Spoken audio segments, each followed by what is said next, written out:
Let's do a video. So my wife and I were discussing local news, local stuff going on.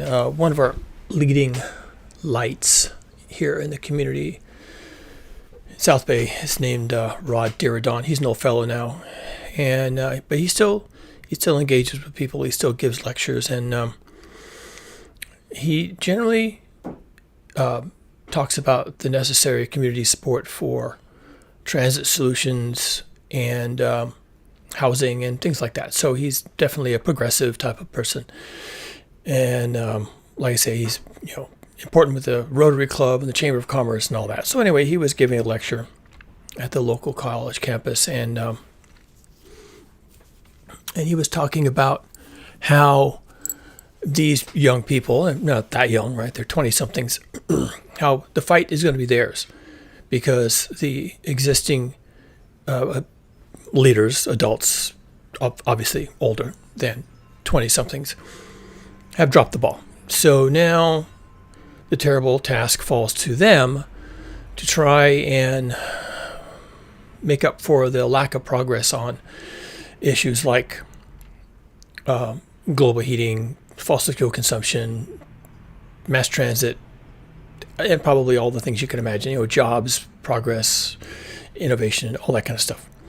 Here in the South Bay, we're a progressive community.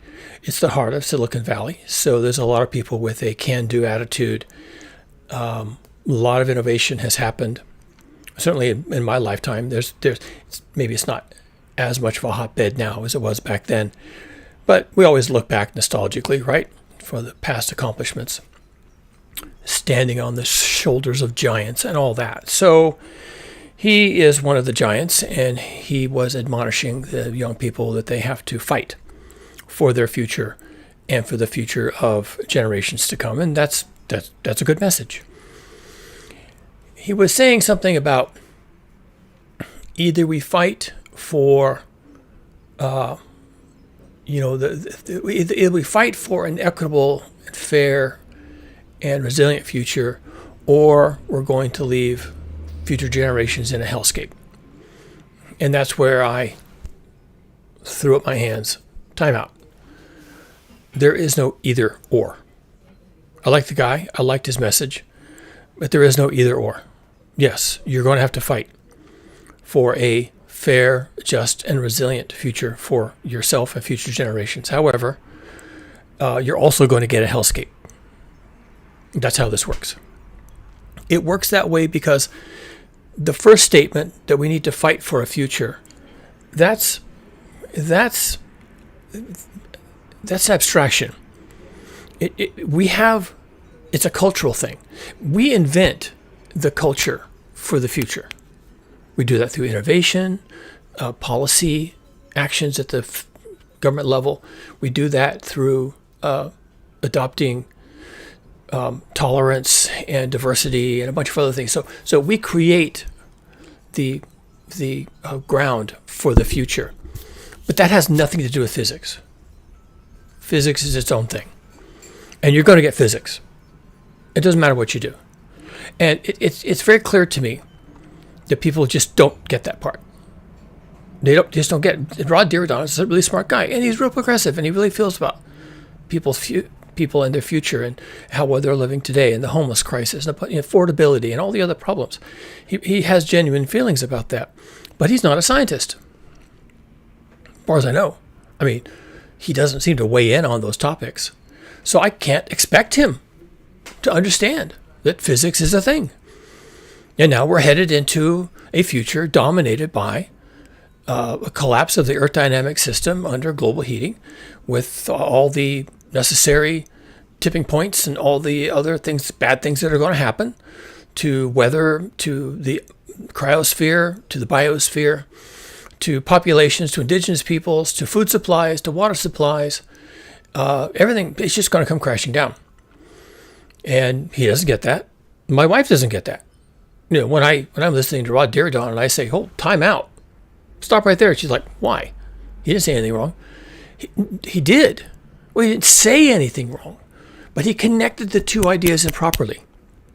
He did either or. Either we do this or we're going to get that. No. You're going to get both. And you might not even get the first thing. You will get the second thing. You will get the physics. You will get the collapse of the Earth dynamic system under the pressure and excess energy of global heating. You will get that. That's just physics, folks. Gravity is real. Physics is a thing. If you don't understand physics, you have my sympathy. Most people don't. Rod Deridon doesn't. My wife doesn't. I do, because I'm a scientist. So I get it. I mean, I get it on a fundamental level. You're getting physics. You step out of the back of an airplane without a parachute. I don't care what Donald Trump told you about parachutes being a hoax. You're going to fall out of the plane, hit terminal velocity, hit the ground shortly after that, and die.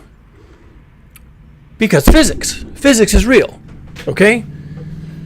And all these other things you want to do to create a future that's equitable and fair and resilient and where it floats all the boats and gives everybody a future, all that stuff, that's aspirational. That's culture. And maybe you can find ways to do that. Maybe you won't. Maybe you'll wait too long, right? That's a choice. Maybe you'll wait too long. But physics never waits. Physics never sleeps. Physics doesn't, it's not going to slow down for us to catch up. Physics is going to do what it's going to do. And we don't even know when it's going to do that. It's going to drop on us like a cat out of a tree. When it does. It probably soon. And to some extent, that's already started. But all your other aspirational things, that's completely detached. So this either we fight for our future, or we're going to be in a hellscape. This dichotomy, this is deranged. This is simply unhinged. There is no either or with physics. You're going to get physics. Now, maybe you decide to do something to prepare yourself for physics, for hitting the ground because of gravity. Maybe you're going to do something about that. Maybe you're going to wear a parachute. Maybe you're going to try and fall on something soft. Maybe you're going to do something else. But you're still going to have to deal with physics. That's not going away. And the nature of today's video is that not only do you have global heating to deal with, it's going to be hot. We're even calling it things like hothouse Earth.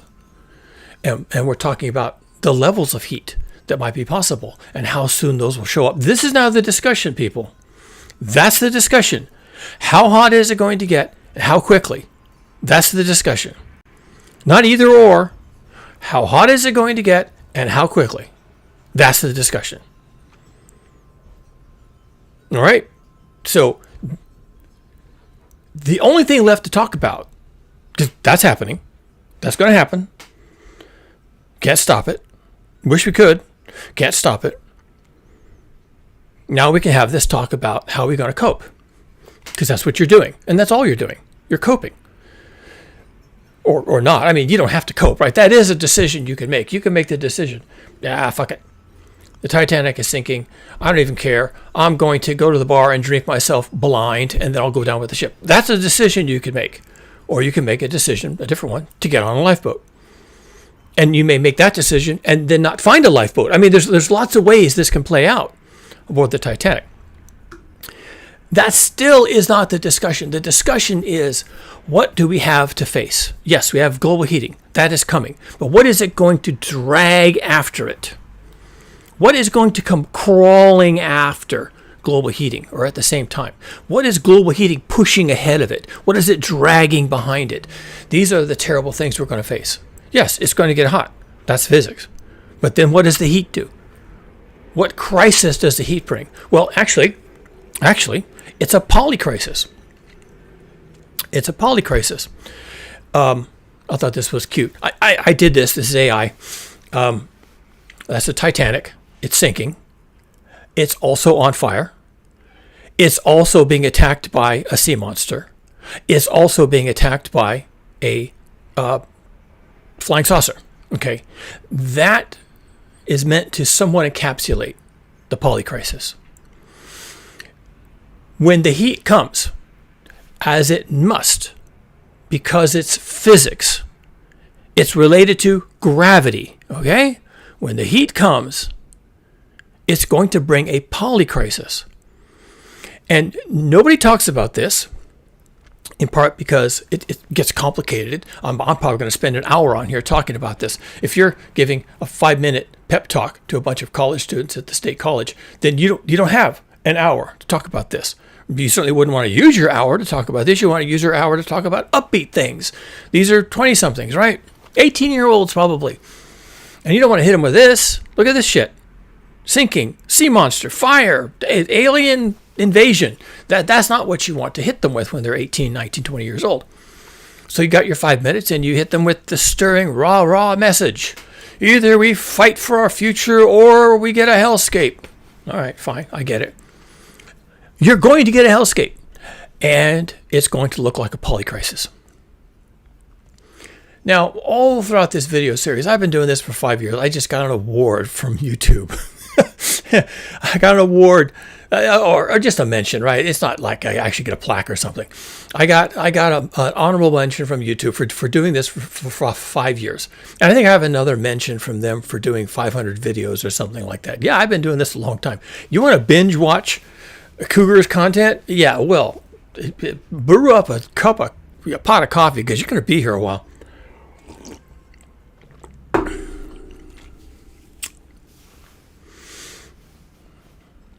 Polycrisis.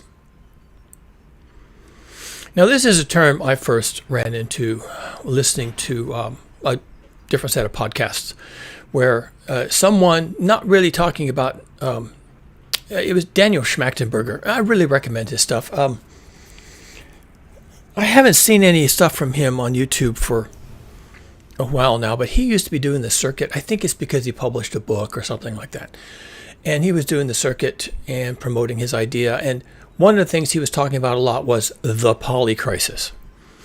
And he would frequently mention what people have preferred to call it, which is climate change, global climate change. But that's not what it is. That's not physics. But it's related to physics, and the physics is global heating. That's what's actually happening. So he introduced the term polycrisis. And I thought, oh, that's a nice word. Now, no one understands what it means, but you can easily understand what it means. Poly means many. And the polycrisis is you everything falls on you at once. And here's the Titanic in a polycrisis. You can have a personal polycrisis. You could lose your job, and then they repossess your car, and that makes it hard to get a new job. And then your spouse leaves you because whatever. Spouses can be like that, right? And then you are skateboarding and you fall and you twist your ankle, and now you're hobbling around. You have no car, no job, no spouse, no money, and you have a twisted ankle. Okay, that's a polycrisis. I mean, that's kind of a comedic version of the polycrisis. In reality, when you're dealing with global heating, your polycrises, plural, will be, it just keeps coming, is what it is. And it's like the Titanic. You hit an iceberg, now you're sinking. Oh no, now the ship caught on fire. Well, that's we didn't need that. Oh no, what are these tentacles? We're being attacked by a sea monster? Who ordered that? And what is this? What, aliens? They're lasering our ship? What else could happen? Okay, and in the case of global heating, it's going to be like that. It's going to be one thing on top of another. Not really one. This is critical, because it's not either or. Again, it's not either this or that. Either you get global heating or you get sea level rise. It's like one thing can come after another. The heating can cause the ice to melt, which causes the sea level rise. So that's like a series of events, right? So one thing can come after the other. There could be causality. So the global heating melts the ice, which in turn raises the sea level, which in turn floods the coastal cities and regions, which in turn creates a massive refugee crisis, which in turn destabilizes democracies, which in turn destabilizes economies, which in turn destabilizes the global economy, which in turn causes regional conflicts, which in turn causes an exchange of nuclear weapons, which in turn, you see? So they can be strung together, or they can just happen at once. You already had a refugee crisis because the heat made some parts of the world uninhabitable just by the heat by itself. So people start moving around. Then when you have some ice melt, you get a different refugee crisis because now you have sea level rise. So places that escaped the refugee crisis caused by heat itself are now refugees because of coastal flooding. And then at the same time, the heat was also causing growing regions, agricultural regions, which have been historically established. Some of these regions have been in place for thousands of years.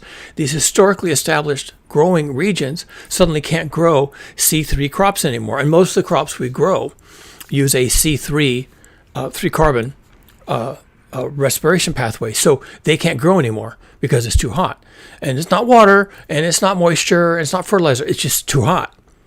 Chemistry, biological chemistry has a window of opportunity where it can take place. And if you fall outside that window into any extreme, then you find that the chemistry simply can't proceed. It breaks down. And it's just chemistry breaking down. So C3 plants, 3-carbon plants, have this 3-carbon pathway that breaks down at higher temperature. It doesn't matter how much water and fertilizer and love and prayers you push onto your plants. They can't do it. It's too hot. I mean, humans and other mammals, insects, we all have a threshold where we just can't do it anymore. You can be fully hydrated and still die from the heat. You just cook. You can be well fed, but if you can't get out of the heat, you just cook and die. You have everything working for you, and then you cook anyway and you die because it's too hot for you. And so plants are the same way. So most of our crops are these C3 varieties. And therefore, when it gets hot, they just can't grow. They just don't.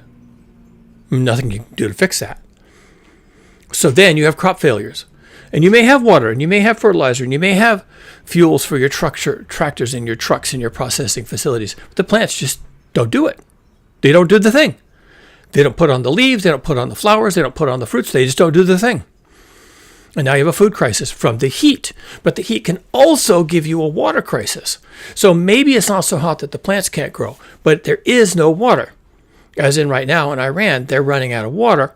And now their people are having to leave the capital city, Tehran. And there's 8 million people living in the core of the city. And there's another 8 million in the larger metropolitan area. And that's like 15, 16 million people. And they don't have any water. So what are they going to do? I don't know. We're going to find out. But they have a crisis.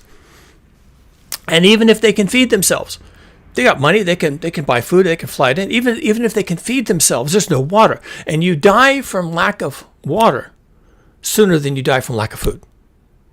So providing the food, but not the water, is abundantly lethal. Heat can destroy your water supply. Heat can destroy your crops just apart from water, just because they're C3 crops and it's too hot. Heat can destroy your habitat.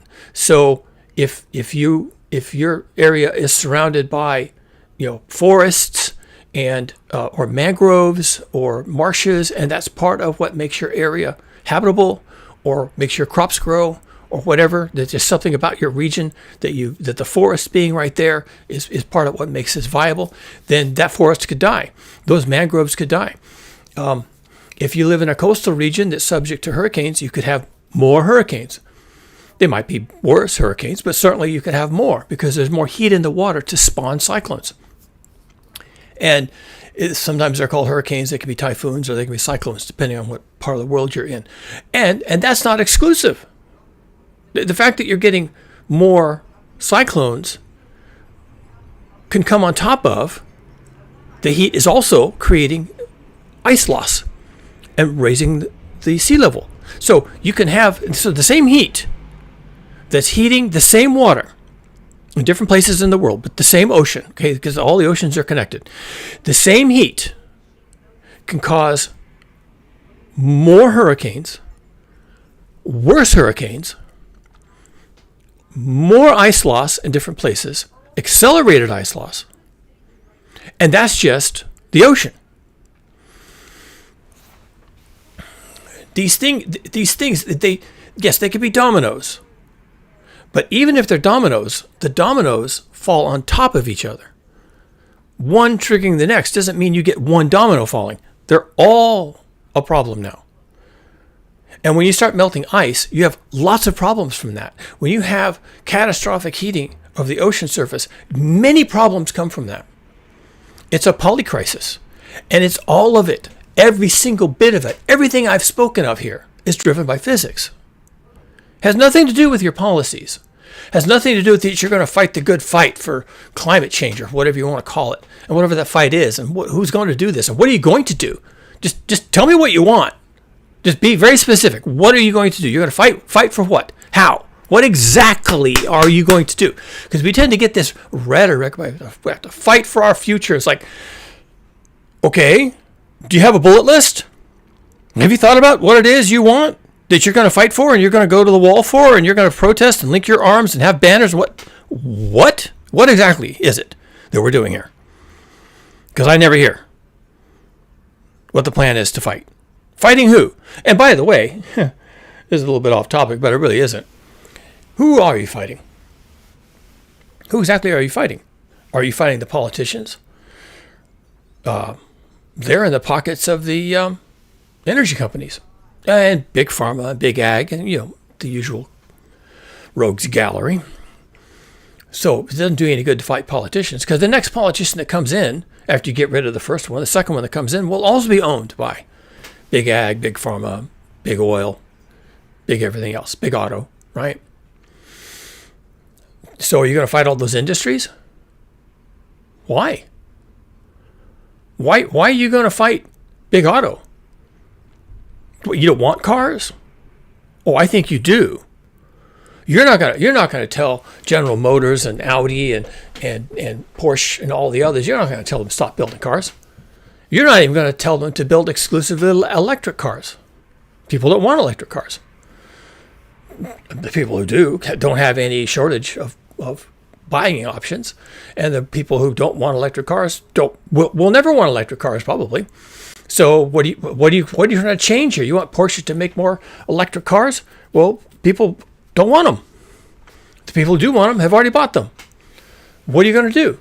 And are you really proposing to go after big ag?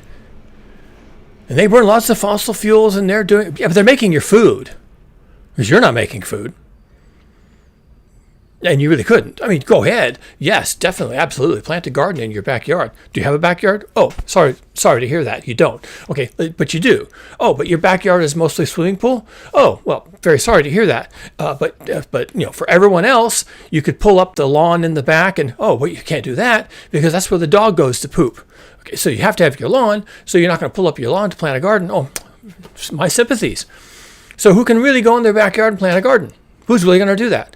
And even if you do, how much of your own food will that be? Not much. Definitely do it if you can. You'll be happy you did.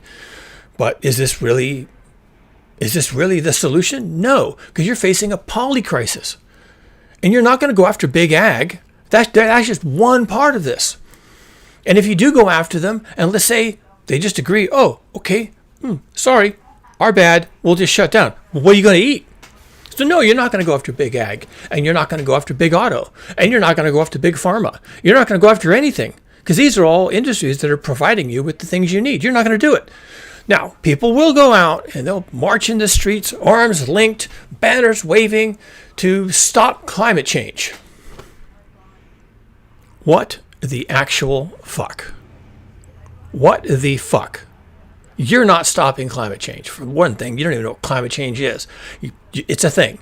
It's a thing that, we must stop. Okay, well, fine. You tell me how you're going to do that. The rest of us are going to be over here dealing with physics. Okay, do you mind? Yeah, hi. Good luck. Okay? Do you think those people are going to go out there waving banners, linking arms, marching down the street, demanding an end to fossil fuel consumption? Because if you're going to fight climate change, you have to stop fossil fuel consumption. Because that's where the physics is.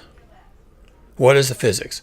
Climate change, so-called, is going to be driven by global heating. Because climate change is a set of outcomes driven by a thing. And the thing is heat, global heating. So, if you want to stop climate change, you're going to fight climate change, then you have to stop global heating. How do you stop global heating? Well, that's physics. What is that? It's It's that the atmosphere is getting hot. That's bad. How do you stop that? Well, the atmosphere is getting hot because we're pumping carbon dioxide and methane into the atmosphere, and those are both greenhouse gases, and they trap heat. So the atmosphere is heating because CO2 and methane emissions into the atmosphere. And methane has a residency time of 15, 20, 50 years. The answer varies. I've seen different, or even 100. I've seen different numbers on methane's residency time in the atmosphere. CO2's residency time is on the order of centuries, if not millions of years. So you don't want that to happen.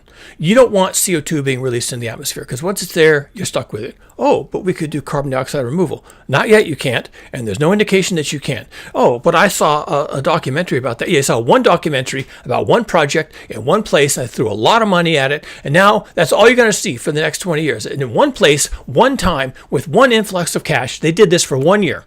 These are all pilot projects, and they run for about a year. And then when they get their documentaries made and everyone has seen it and they've all golf clapped, oh, that's beautiful, that's really great, they shut it down because it costs money to run these things. And seriously, they don't give a fuck. After the reporters are gone and the cameramen have gone and all the onlookers and the rubberneckers have gone, then they just shut it down. Mission accomplished. We wanted a narrative. We wanted a story. We don't care. It's a pilot project. We spent the money. We have proof of concept. We have the concept. We've proven it can work. Now we're going to shut it down because we don't care.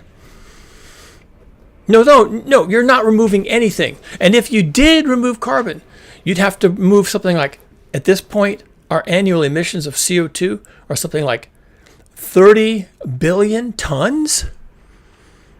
30 billion with a B, tons with a T. Not pounds, not ounces, tons. 30 billion tons. Are you trying to tell me anyone is on board with removing from the atmosphere 30 billion tons annually of CO2? No, they're not. I don't even know where you would store it. If you could make it into solid bricks that could somehow stand the weather, then I guess you could pile them up somewhere. Just leave them out on the ground in the open as bricks and just pile them up.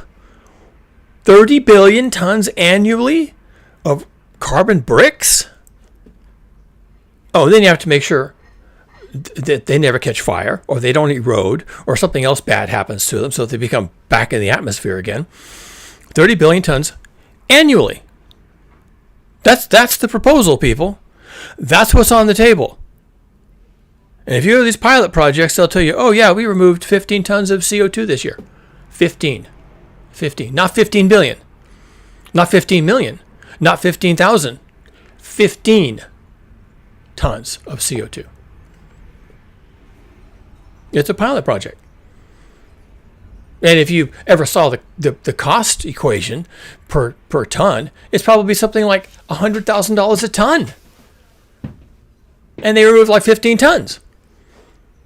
And the annual emissions of CO2 into the atmosphere annually is something like 30 billion tons. 30 billion tons. I have to say this over and over again because I keep hearing people saying retarded shit like, oh, we'll just do carbon dioxide removal. No, the fuck you won't. You will not do that. You can't do that. Not because I said you couldn't. It's because you can't. Because physics says, no, you're not doing that. And even economics tells you $100,000 a ton. Let's say we give it even cheaper. Say we get it down to $1,000 a ton. Okay, 30 billion tons is $30 trillion. Simple math. I just did it in my head. It's arithmetic. $30 trillion annually every year that we burn fossil fuels. And that's just every year. What about the past years? What about the past 50 or 100 years? When are you going to tackle that particular problem? You're not. No one's going to.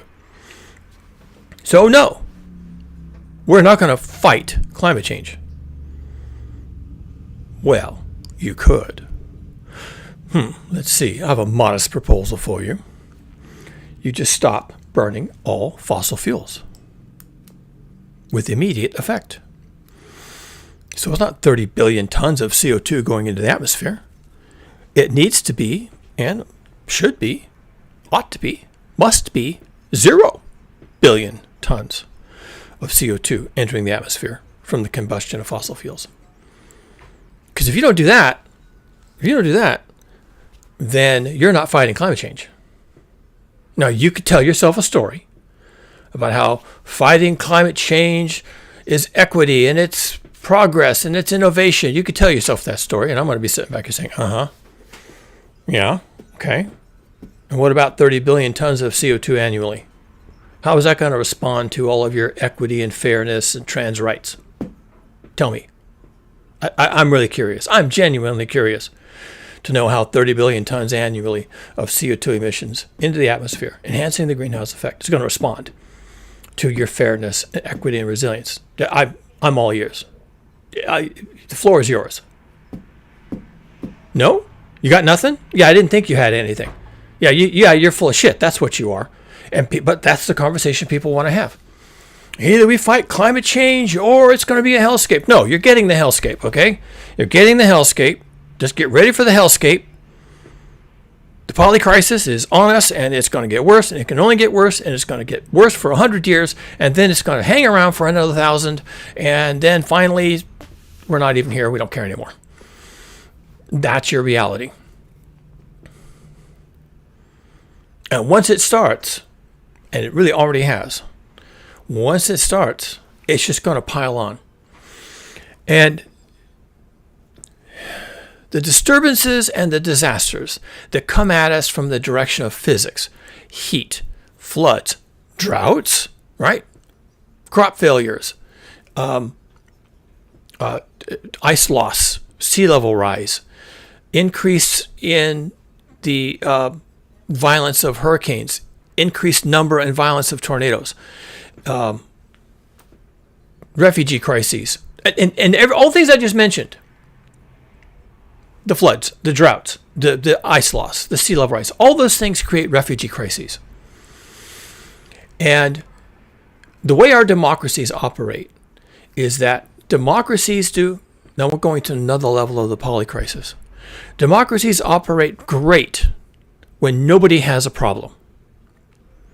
It's kind of like, it's the stupidest form of government out there, because it really only works when there are no problems to solve. As soon as there's a problem, democracies collapse. What happens to democracies? That they collapse. Generally, there's a problem, there's no immediate solution, or there's no palatable solution. The solution is going to require sacrifice, hardship, embarrassment, national humiliation, whatever. There's a crisis, and to address it is just going to make people sad or angry. And so, someone who's going to exercise their free speech is going to rise up from the masses and say, this whole thing is a hoax. They're telling you there's a crisis. There isn't. I'm here to tell you things have never been better. These are the greatest times we've ever had. We're going to make our country great again. And we have some problems, but they're not the problems they're talking about. Physics, global heating, climate crisis. What is that stuff? Who knows? Scientists talk about these things, and no one trusts scientists. Why would you trust these people? They're elitists. They go to universities. They think they're better than you. They use long words and make complicated statements about imaginary problems that only they can see. So why would you trust these people? You should trust me, and I'm telling you there is no problem. It's all a hoax. And this is called demagoguery and populism. And these people have nothing. They really have no solutions. They have distractions. And their approach is generally to tell you what you want to hear. And by the way, they could be in one rally hall on the west side of the street telling a bunch of farmers all the things they're going to fix for farming. And then they'll walk across the street to another rally across the street, talking to a bunch of economists and saying a whole bunch of completely different and even contradictory things about what they're going to do for the economy. And then they'll walk down the street into another hall, and they'll talk to a bunch of people in work clothes about how many jobs they're going to create. Meanwhile, what they just said to the economists is a complete contradiction of what they're going to say to the blue-collar workers. And that's also in opposition to what they already said to the farmers. And they just make the circuit, man. They just go around and they just say, so who am I talking to today? What's their problem? What do they want to hear? Okay, let's do this. And they just talk directly, and no one questions it because it's what they want to hear. The blue-collar guys here, we're going to get rid of immigrants and create more jobs for you, and you're going to get higher wages also. And then they go to the farmers, and they're going to say, we're going to bring in lots of immigrants. You're going to have lots of cheap labor. Oh, and we're going to reinstitute slavery, which they're doing, by the way. And we're going to remove regulations. And then they go to the economists, and they tell them, oh, yeah, we're going to have lots of new jobs and lots of high-paid labor, but we're not going to have any labor because that costs corporations and it decreases stock prices. So actually, we're telling the farmers they're going to have free labor. We're going to tell the blue-collar workers they're going to have lots of new jobs. We're going to tell the economists that we're going to use AI. We're going to get people out of jobs, and this is going to be better for the corporations because they'll have fewer expenses and less downtime and higher efficiency. So they just go around. They just tell all these people these different things. They're demagogues. And demagogues, when times are good, they can't get any traction. Because when times are good, they say things like, every child gets a pony. And people are going to say, yeah, you're just full of shit. Whatever, I don't need you. I like things the way they are and don't need you. And you don't make any sense anyway. But when times are tough, people are afraid. The demagogue comes around with the exact same talking points. Immigrants are the solution. No. Immigrants are the problem. Printing more money is the solution. No. Tighter monetary supply. AI is the solution. No. More jobs for blue-collar workers is the solution. AI is a threat. The things that made no sense when times are good now are absolutely brilliant. This guy's a genius because times are bad and people want to hear a story. They want to hear a story. In that regard, they're just like children. Or maybe children are just like adults. Everybody wants to hear a story. And we have child-sized stories for child people, and we have adult-sized stories for adult people. And we have corporate stories for corporations. And we have culture war stories for people that are having trouble with the culture. And so everyone gets their story. The demagogue knows all the stories, or all they have to know is who they're talking to. Who am I talking to today? Okay, what's the story again? Right. Well, let's do this. That's it. That's the entire prep when you're a demagogue. If you're a policymaker and you're a legitimate leader, then you are a policymaker, then you have a harder time because you can't have contradictory policies. Contradictory policies will get some scrutiny. Talking points never do. Look at Donald Trump. He can say anything he wants to say. He said, I could walk out on Fifth Avenue in New York and shoot somebody dead and I would still get elected. He's probably right. He's absolutely right. He's probably never going to test it. Oh, maybe he will. I don't know. But that's the kind of things demagogues do. They talk about shit that doesn't matter. It just sounds good on our TV. And your polycrisis, once the physics hits you, and it's hitting us now, once the physics hits you and people become frightened, then the next level of the crisis, the next bunch of dominoes to fall, will be the collapse of democracies. Every country will either have their own set of crises derived from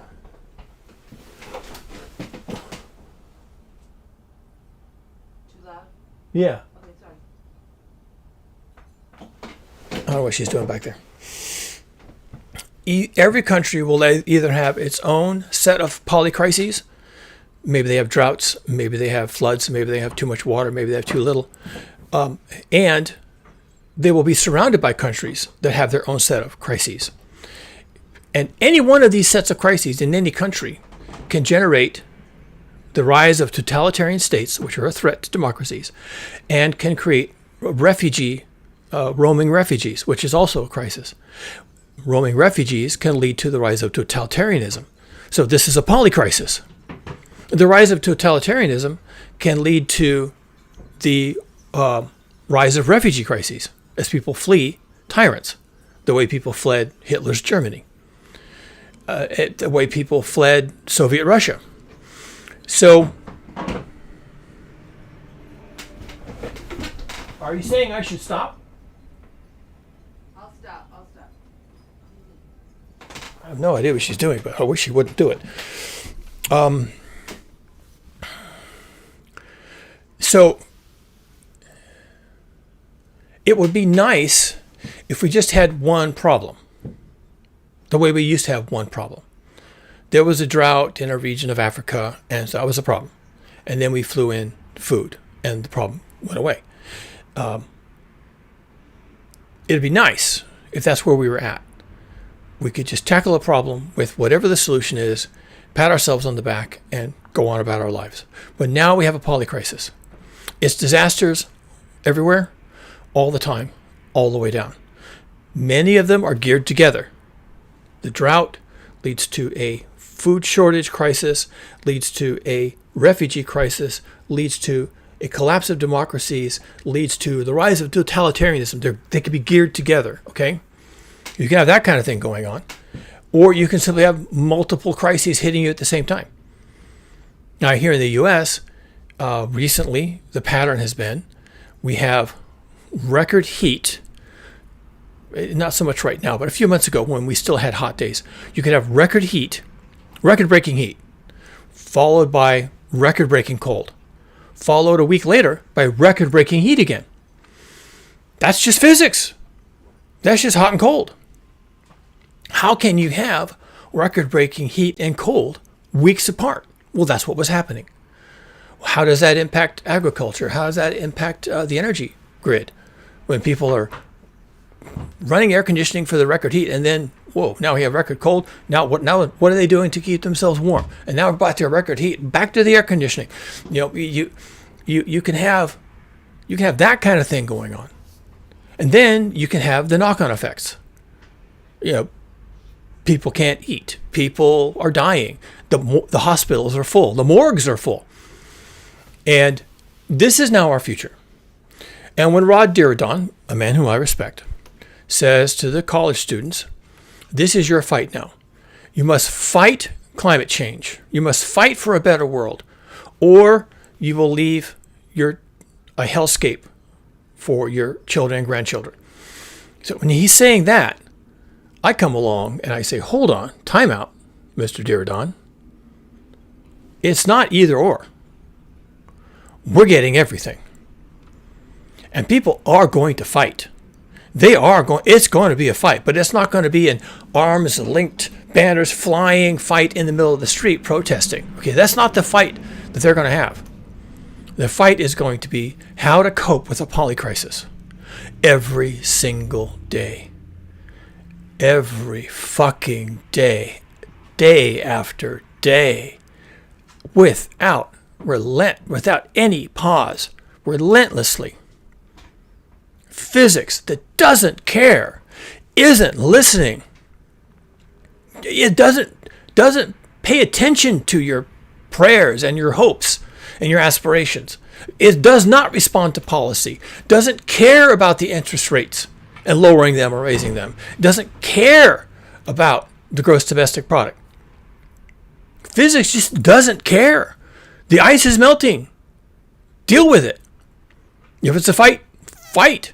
The sea level's rising. Deal with it. The forests are burning because of the heat and the droughts. Deal with it. Cope. Get out. Go somewhere else. Wear a mask. Cope. And then at the same time all these things are happening, once again, people are becoming frightened. They become unhinged in their minds. And they start listening to populists and demagogues. And you know, they're going to pave the streets with gold. And the stuff they claim is unhinged. But these are stories for adults, just like we have stories for children. And they respond to it. And the demagogues know that. The demagogues and the populists, they know that's going to work. And it will. Because once people become frightened, they just want to hear a story. And what do you do when your child has a nightmare and wakes up crying, and you go in there and you tell them a story? And I don't want to deliberately compare adults to children, but yes, I am comparing adults to children. What do you think children become? Children become adults. What changed? Adults have nightmares. Adults have fears. What's different? Are you telling me it's different? Children like to hear a happy story with a happy ending. And the prince gets the princess and they kiss and they ride off into this. That's what the children want to hear. You telling me adults don't want to hear that too? Of course they do. And adults have more problems than children have. They have children. They have families. They have communities. And when they're afraid, they want to hear a happy story. And along comes Donald Trump and whoever, Vladimir Putin and all the others. Things have never been better. You're the greatest people on earth. We're going to make you great again, just like the good old days. Streets of gold. Every child gets a pony. Stories for adults. That doesn't send physics packing. The Titanic doesn't unsink just because someone told a pretty story with a happy ending. It doesn't unsink itself. But you get the collapse of democracies. And how are we going to save ourselves if we can't agree to save ourselves? Because you don't save yourself as an individual who suddenly woke up one day, watched one of my videos and said, damn it, okay, fine, I got to save myself. That's not how we save ourselves. We save ourselves in groups. And as in this picture right here, you see the lifeboat packed full of people. And they're looking back. They're not looking forward to where they're going. They're looking back to where they've been. And they're thinking, well, I'm glad I'm not on the Titanic. At least I'm not on the Titanic. And that's how it's going to be. Now, how many people can we save this way? Not many.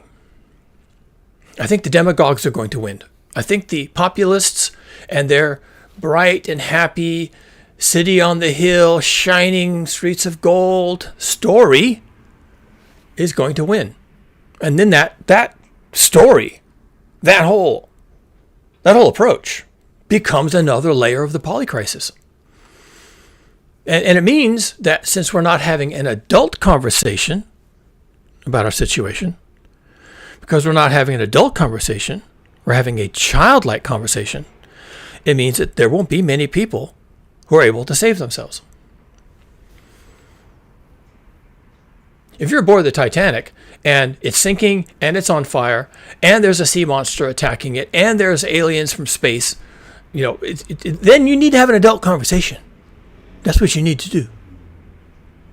Sorry if you're not ready for that. I'm sorry if that doesn't work for you. I'm sorry if that interferes with having a wonderful, beautiful day and making America great again. That's what you're up against. And you can admit it and say, yeah, that sounds about right.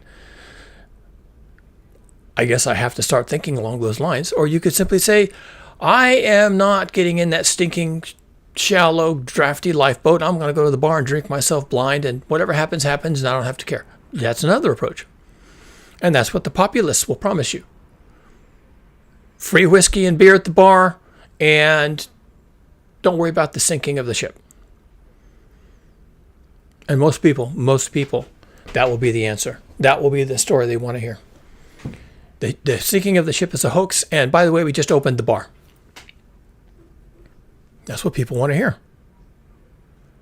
Everyone wants to hear that. It's going to be a particular type of mindset to hear that everything is going to be wonderful and every bad thing you've heard about is a hoax. It's going to be hard to resist that. And here's the tragedy. As the attacks on business as usual increase and magnify, and more things start to hit us from more directions, eventually leading to the rise of demagogues, it's going to be increasingly difficult to either, one, think outside of that. You're just going to be so distracted.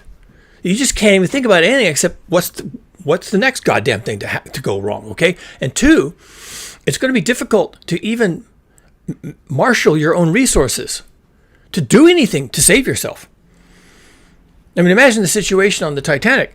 If the deck is too tilted and the fire is too fierce and the tentacles are everywhere and the aliens are invading from all directions, are you even going to be able to get to a lifeboat? Now, these people in this picture did. This is AI generated, by the way, if I didn't mention that. Yes, I asked it to generate this. It threw in the lifeboat for free. I got the lifeboat for free. I'll take it. I see one lifeboat here. There was what? 3,500 people on the Titanic at the time? I see 20 people? Yeah, that's about it, folks. That's about it. I say on this channel all the time, yeah, given the poly crisis and given the rise of demagoguery and the collapse of democracies and our inability to think straight and talk straight about any of this and the constant distractions and the constant storytelling by the demagogues and the populists, the constant lies and dissembling. Yeah, we'll be lucky if anybody gets off of this sinking ship. We'll be lucky if anybody gets off. Who's going to bother? What are you going to think? Who's going to even think clearly about any of this when the time comes? You should be thinking those thoughts right now. You should be thinking, how am I going to do this? What does it look like?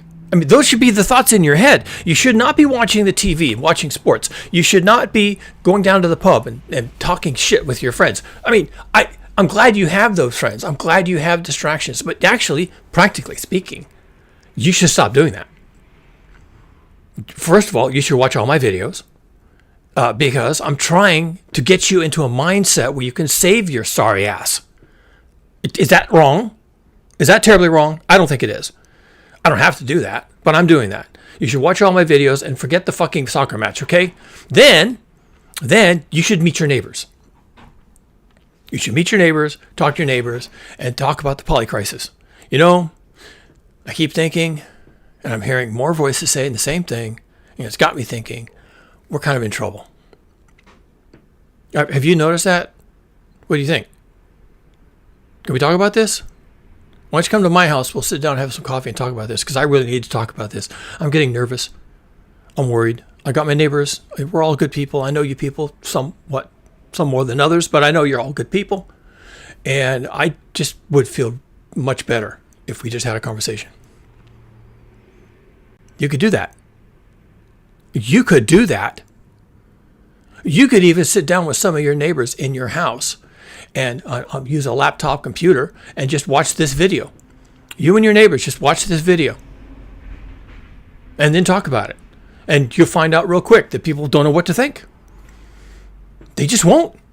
And that's a wake-up call for you and me to know that they don't know what to think. It's physics. Oh, it's real. Oh, yeah. This is physics. This is all this global heating bullshit. This is on level with gravity, all right? This is the real deal. We have configured our civilization, a global civilization, that's what it is, of 8,000 million humans. We have configured that thing to run on fossil fuels. Okay, that's a big problem, because by burning all those fossil fuels on behalf of 8,000 million people, because that's what it is, and they're not going to stop doing that. By burning all those fossil fuels for all those people, we have completely screwed up the Earth dynamic system, manifesting as global heating. That is going to throw everything upside down. And we don't know what's going to happen first, what's going to happen second, and some things will happen all at the same time. The system, the Earth dynamic system, is dominated by chaotic elements. They're real, but they're fluid flow. And fluid flow is chaotic. Pour your cream into your coffee.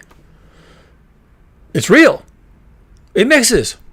It does it chaotically, but it doesn't matter.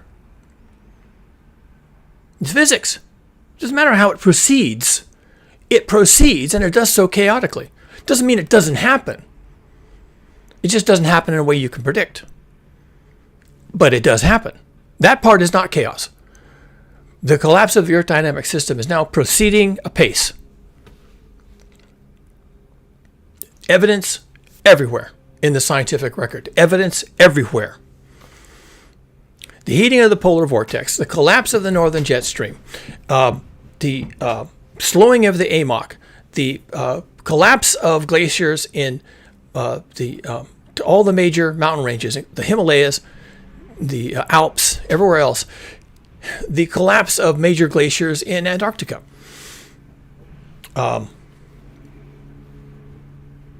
Horrible cyclones spinning up in the Caribbean, double bombogenesis, double cyclones hitting the Philippines.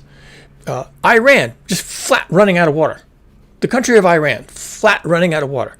There's evidence everywhere. Well, these things happen. No, they don't. Not like this, they don't. This Earth system is tipping over. And there's a sea monster. And it's on fire. And there's an alien invasion. All right? It's a polycrisis. And if it becomes overwhelming, well, you have my sympathy. But you have to make sure it doesn't. You have to keep your eye on the ball.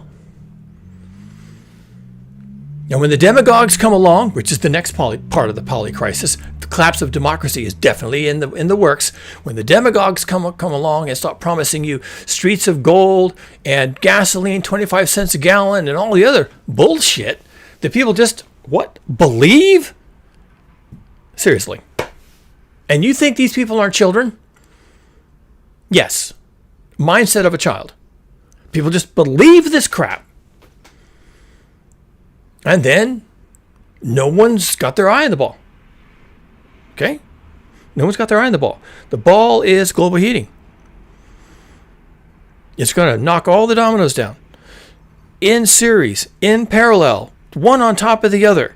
It's already started. It's inevitable. It can't be stopped. There's no force on Earth, certainly not in the human hands. There's no force that can stop this. You're looking at a polycrisis.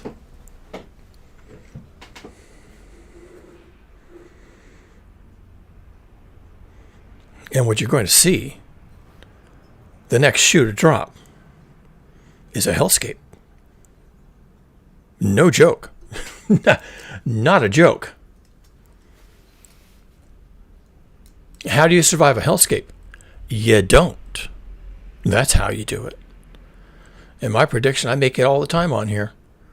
And the more I look at it, the more it's starting to seem inevitable that 999 people out of 1,000 are going to perish in the coming hellscape.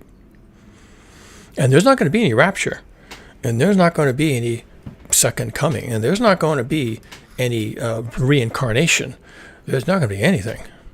You're not going to find spiritual peace. You're going to be in a hellscape. Or you're going to be dead. I mean, that's the other choice, I guess. You don't have to survive this. You don't even have to struggle against this. You don't have to do anything. You could just die. And, some people will say the dead are the lucky ones. Okay, fair enough. But if you don't plan on doing that, well, then you have some work to do, my friend. And a lot of it starts right up here. In fact, most of it is up here. Because you can't change any of this. You can't stop the sea monster. You can't put out the fire. You can't turn the aliens aside. And you certainly can't unsink the Titanic. The only work you can do is up here. And then this work had better get you to the equivalent of a lifeboat. I wrote a book, link in the description, called It Was 100 Days, in which,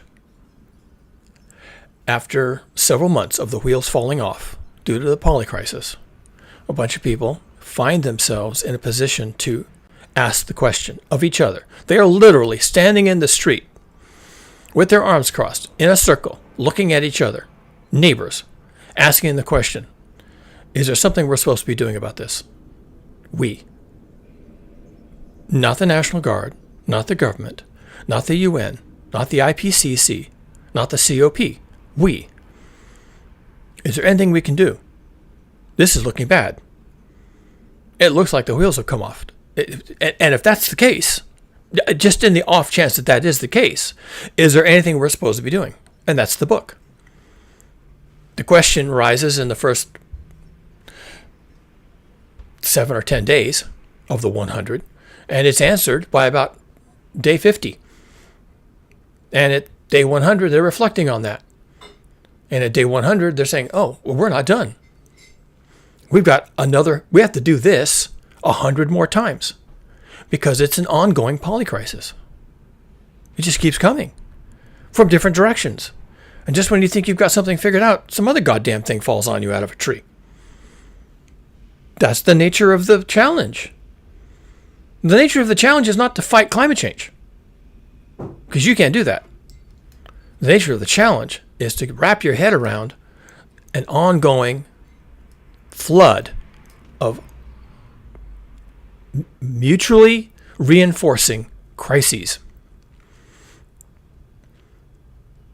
And we have 2 decades of this. The number of crises won't stop increasing for 2 decades. And then it will just plateau. Then you'll just have a bunch of crises to deal with. There won't be any new ones, we'll say that. You'll just have the 20 or 40 or 50 things that are trying to kill you, and it'll just stay there.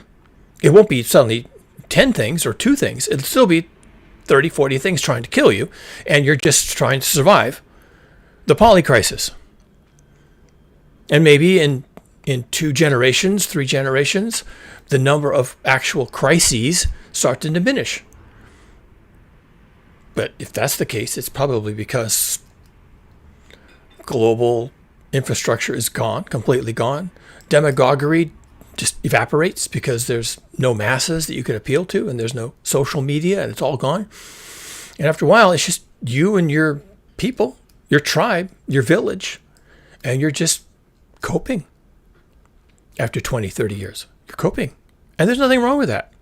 Absolutely nothing wrong with that. There's nothing wrong with that. The people who didn't want to cope, the people who didn't like the idea, the people who just wanted to go to the bar and drink themselves blind and go down with the ship, they have done so. I hope it was worth it. Maybe it was. That was their choice. But the people who decided to get off the ship and float away in their little lifeboat called village life with their neighbors and their families and their associates, well, they're living a different life. Well, they're living a life, and it's different from the one they had before. Before that, they had a first-class ticket to New York on the newest ocean liner in the world, unsinkable according to the reports, and now their life is on a lifeboat, floating away into the frozen North Atlantic. That's a big change. And maybe most people won't do that. So, what can I say? You're going to have to choose. You're going to have to choose, and you can choose to follow the demagogues and the populists and believe the stories and listen to the pretty tales and imagine that you're going to get streets of gold and gasoline at 25 cents a gallon. You can believe all that. Or you can pull your socks up and figure out what you're going to do about this. But you're going to get a polycrisis. You are in one now. You are going to get physics. You are going to get global heating. You're going to get hothouse Earth in all likelihood. And yes, future generations will have to deal with that. Or they'll be dead. And they won't have to deal with it. And to some extent, some of them won't have a choice in the matter. But those of us who do should have the adult conversation with each other as adults. And leave the lying sacks of shit, the demagogues and the populists, strictly out of it. And don't talk about business, and don't talk about the economy, and don't talk about heaven and hell, and don't talk about the second coming and the rapture, and don't talk about economics and jobs and growth and GDP. Just leave all that out of it. Deal with physics. Just the Earth is trying to kill you. It's probably going to succeed at some point, because physics is real, and streets lined with gold are not real.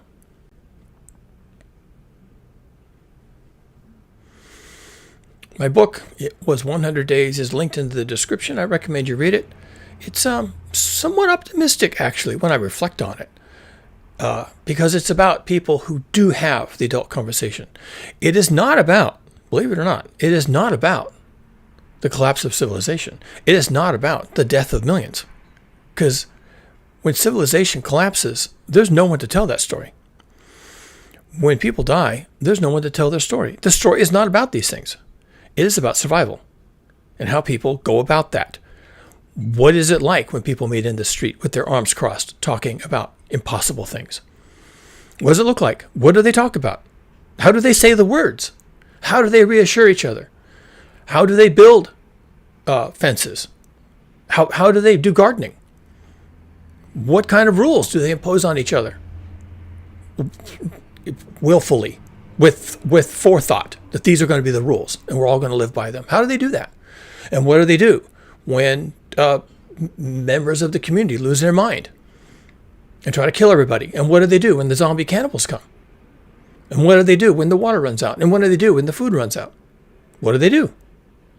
All of that's all part of the polycrisis. You think the zombie cannibals are not part of the crisis? Oh, yeah, they definitely are. You think running out of food is not part of the crisis? It definitely is. What do they do? How do they cope? What happens to them? I'm already thinking about a follow-up to that. It's set in the future. Even the end of the book alludes to it. It alludes to pulling yourself together in 100 days, but to really turn the corner into a new world of human survival, you have to do 100 days 100 times. And that's the realization at the end. We must do this 100 days, but 100 times. And I'll save you the math. That's about 27 years. So that's about one generation, right? This is generational change. 100 days of survival, but 100 times is generational change. So the next book is 27 years out, I think. And I'm thinking about it. It's not pretty. But again, in some ways, in many important ways, it is optimistic. Because it's about the survivors. People will survive this. But they'll survive this because they intend to. They set out to do so. And in the end, when we decide to fight this battle, we're going to have to give up on fossil fuels. We're just going to have to leave them in the ground. And either we choose to do that or nature does that for us.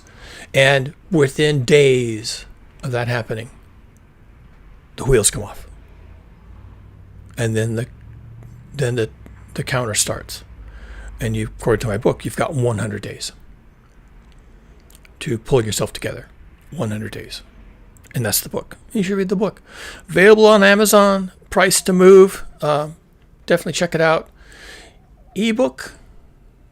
I think it's $3. That's the minimum. They require you to charge something because they want to make money at Amazon. And the softback, I can't, $12 or something. And the hardback is like 15 or 16. So pick your format. Pick up a copy. Read it through. And if you think there's anything I missed in this polycrisis discussion, post a comment. I would genuinely like to hear what people think is also coming. My experience has been that people think about these things very superficially, just on the surface, on the very surface. We're still talking about fighting climate change, and that's the skin of the onion. The actual work is deep and layered, very deep. And we're not doing it. We're not doing it, not talking about it, not looking at it. And we're going to have to. We're going to have to. And if you want to understand the many layers deep, pick up the book. Link in the description. That's what I got today. And I will leave you with that. Isn't this a cute picture? Anyway, I may have to could I include that in my next book? I don't know. We'll see. I may use that as my background for a while because I think that's pretty cute. That's what I got.